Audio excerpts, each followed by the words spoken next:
early on in Long Beach when my former husband, a good friend, Alan, when we became aware that there was a growing Latino community, we became involved. And the idea being that, you know, we were strangers in the land of Israel, as we say every Passover. And we couldn't let anyone else be strangers. So in the early 70s, you know, it was a great time, if you don't mind if I Please. sort of digress.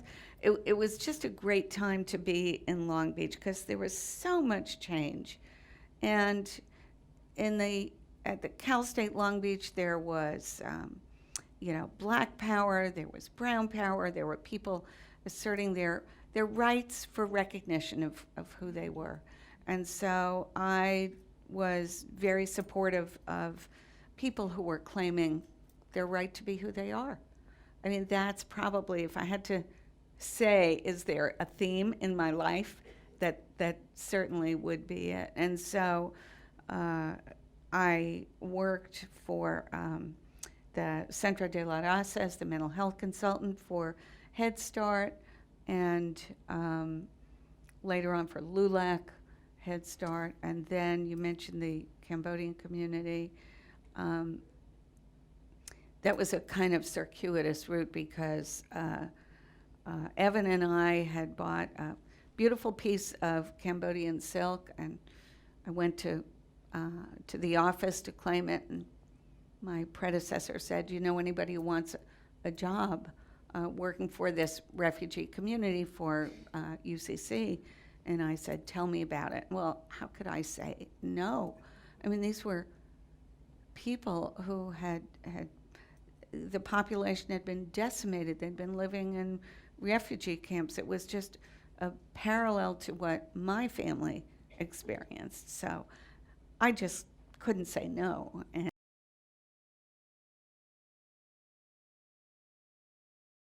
when I went to work for the Centro de la Raza, East Long Beach Neighborhood Center, as the mental health consultant for Head Start, and I was bilingual, and yeah, it was really great. And I did some work with, we actually had some publications, had a publication in the Journal of Community Psychology on behavioral screening for preschool children to try to understand if there were differences based on ethnicity and language and so on. Did that with one of the professors at Cal State Long Beach.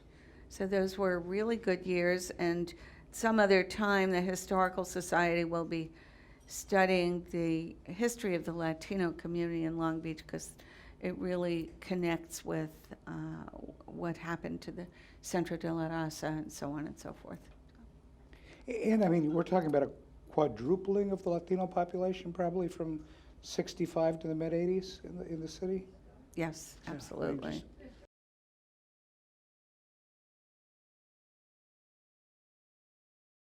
Labachi, Long Beach area citizens involved was, I guess you could call it a watchdog group, fortunately. And this was a group that wanted to improve the governance of Long Beach and be more inclusive. And at that time, Long Beach had elections citywide. So for school district as well as city council, most of the elected officials were white and lived in one part of town. And so Labachi was a group that helped to organize, and there are a couple people here who were involved in those days. So Labachi helped to develop the district elections plan. That's not easy. It had to go to the ballot and so on and so forth. But we did that. We did that for city council, and subsequently we did that for the Board of Education and City College.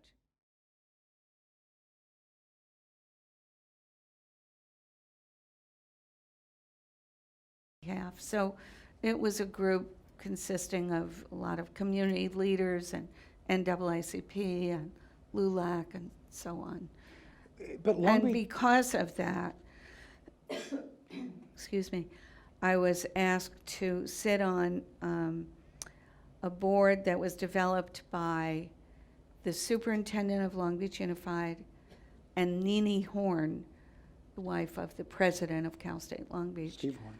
They were the co-chairs of the State Guidelines Study Committee, which was, I want to say it was 50 members of school district and community people who wanted to come up with a solution to desegregate the schools in Long Beach. Because of that position as chair of the community task force, I was invited to sit on that. So, but I mean, this was a hot topic of the day yeah. nationally. It was.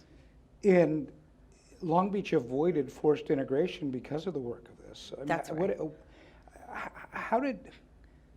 How did you get people, because clearly this wasn't an easy topic then as it's not now. Right. How did you get Yeah, people it's true. to find common ground? And how did you navigate that, especially at a time where the demographics of the city were changing so fast? You know, there were some people on this State Guidelines Study Committee that were very politically wise.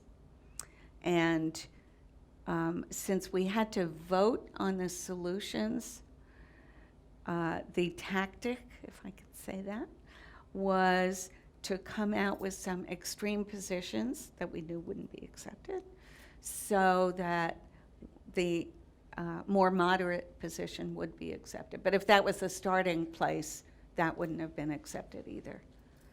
And following that, I was able to do a lot of work with the district to help develop magnet programs that really encouraged people to start moving to different parts of the city based on the education that the kids would get as opposed to who was in that school.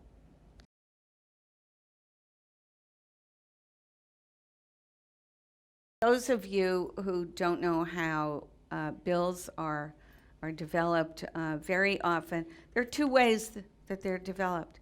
Either it comes from your heart and something you want to do, or it comes from a lobbyist, an interest group who come to you and ask if you're interested in something.